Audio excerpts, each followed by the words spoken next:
21 अगस्त 1955 Kentucky USA. Sutton farm में बिली रे Taylor शाम 7 बजे के करीब पिछवाड़े के कुएं से पानी भर रहा था। अचानक उसे आसमान में चमकीले चांदी के रंग की कोई चीज उड़ती हुई दिखाई देती है। यह धीरे धीरे और बिना आवाज के उड़ती है और घर के पास रुक जाती है।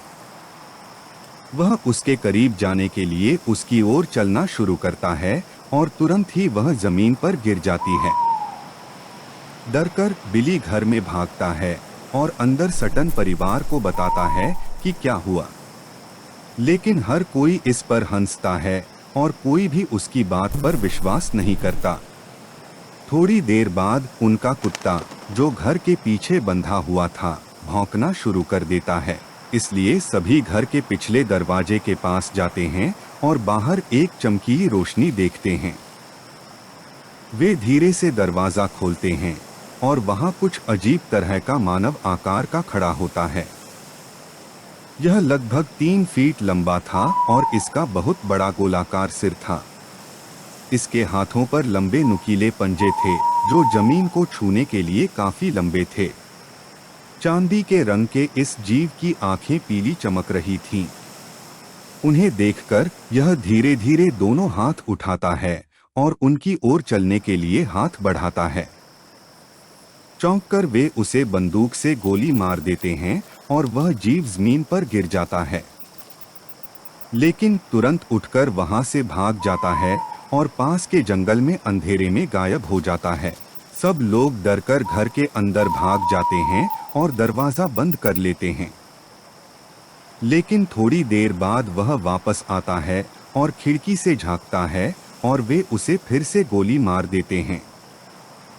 नीचे गिरने के बाद वह फिर से उठकर भाग जाता है और अंधेरे में गायब हो जाता है।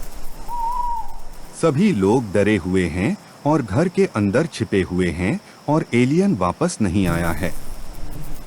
इसलिए बिली दरवाजा खोलता है और बाहर निकल जाता है। वह धीरे धीरे घर के चारों ओर देखता है, लेकिन उसके पीछे घर की छत पर अंधेरे में छिपा हुआ लंबे पंजे वाला एक हाथ उसके बालों को छूता है। यह देखकर अंदर के लोग तुरंत चिल्लाने लगे और तुरंत बिली को अंदर खींच लिया। घर के अंदर लकी सटन नामक एक व्यक्ति आकृति पर गोली चलाता है। वह जमीन पर गिर जाती है और अचानक उन्हें पास के एक पेड़ के पीछे से एक और आकृति दिखाई देती है। वह एलियन पर गोली चलाता है। वह गोली लगने पर नीचे गिर जाता है, लेकिन कुछ ही समय में उठ जाता है और पास के जंगल की ओर भाग जाता है। सभी को लगता है कि जीव घर के चारों ओर रेंग रहे हैं, इसलिए सभी खिड़कियां और दरवाजे बंद हो जाते हैं। अचानक घर के बाहर कुछ हिलने जैसी आवाज आती है। साथ ही एक आवाज सुनाई देती है जैसे कि घर की छत पर कुछ हिल रहा है। इसलिए सभी ने निष्कर्ष निकाला कि यदि वे एलियंस से बचना चाहते हैं तो उन्हें किसी तरह भागना होगा। चूंकि घर में कोई टेलीफोन नहीं है, इसलिए पुलिस को भी सूचित नहीं किया जा सकता है। एसपी वे कार में बैठकर घर से भागने की योजना बनाते हैं। वे 11 बजे घर से बाहर निकलते हैं, कार में बैठते हैं और पुलिस स्टेशन की ओर तेजी से बढ़ते हैं। वे पुलिस स्टेशन में जो कुछ हुआ उसकी रिपोर्ट करते हैं और पुलिस तुरंत निकटतम सेना बेस को सूचित करती है। पुलिस और सैन्य अधिकारी सटन परिवार के खेत का दौरा करते हैं। घर के चारों ओर खोज करते समय गोलियों के खोल तुरंत पाए गए, लेकिन वहां कोई खून या एलियंस के पैरों के निशान नहीं थे।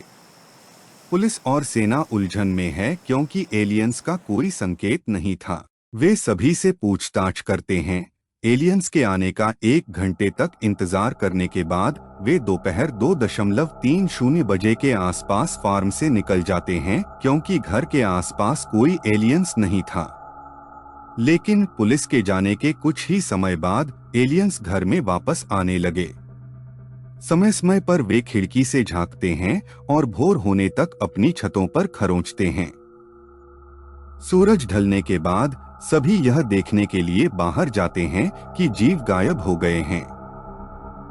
साथ ही घटना के अगले दिन पुलिस जांचकर्ता एलियन उड़न तश्तरी के उतरने के सबूतों की तलाश में फार्म हाउस में वापस आए, जैसे कि पैरों के निशान, खून या छत पर खरोंच।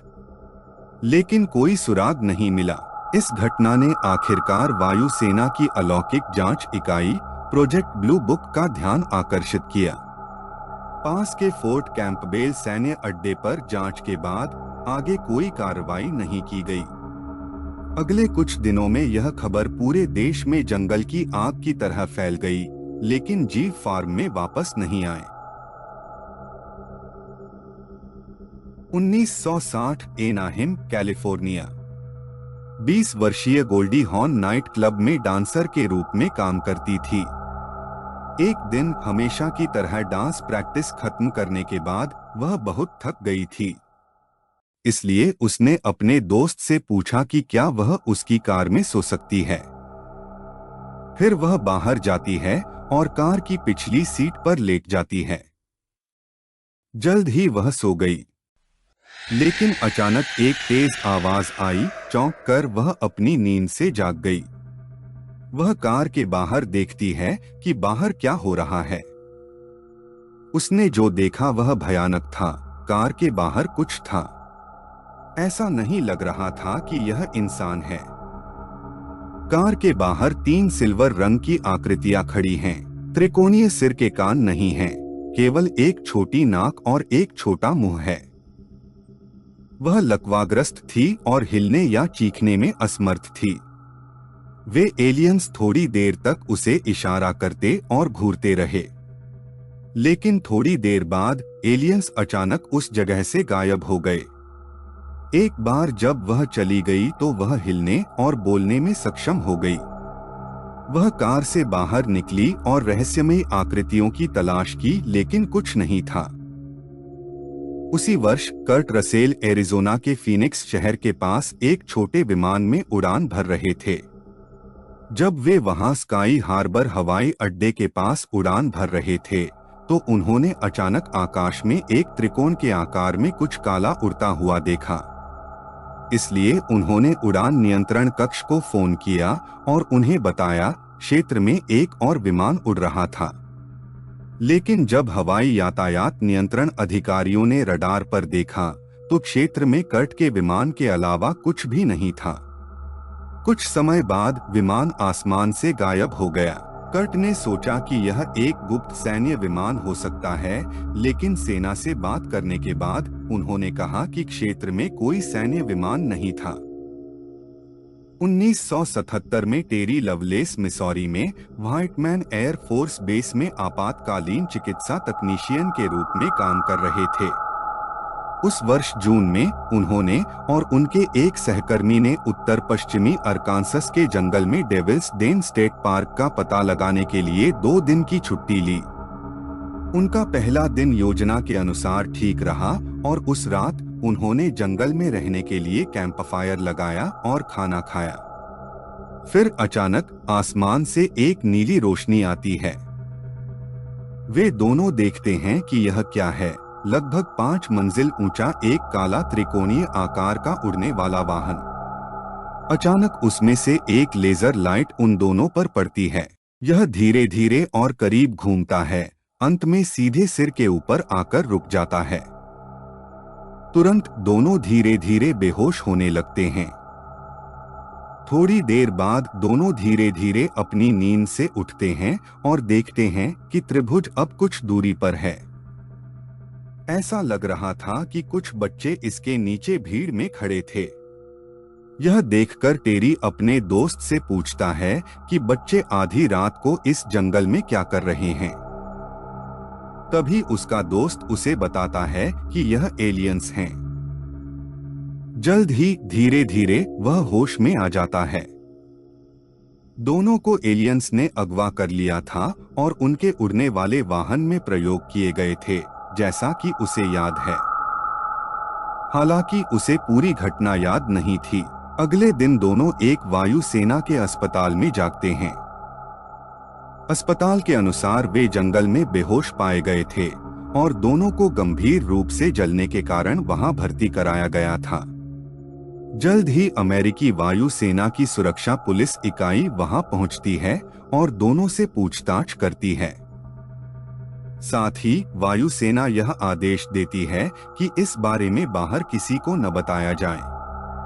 इस प्रकार उसके बाद दोनों बिना किसी से बात किए अपने साथ हुई घटना को छिपाते हैं। 40 साल तक दोनों इस रहस्य को बताए बिना रहते हैं। हालांकि 2012 में टेरी अस्वस्थ थे और उनका एक्सरे लिया गया था।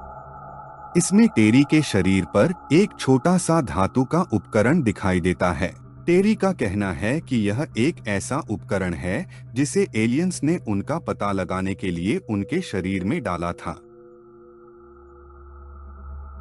और इसी के साथ यह एपिसोड समाप्त होता है।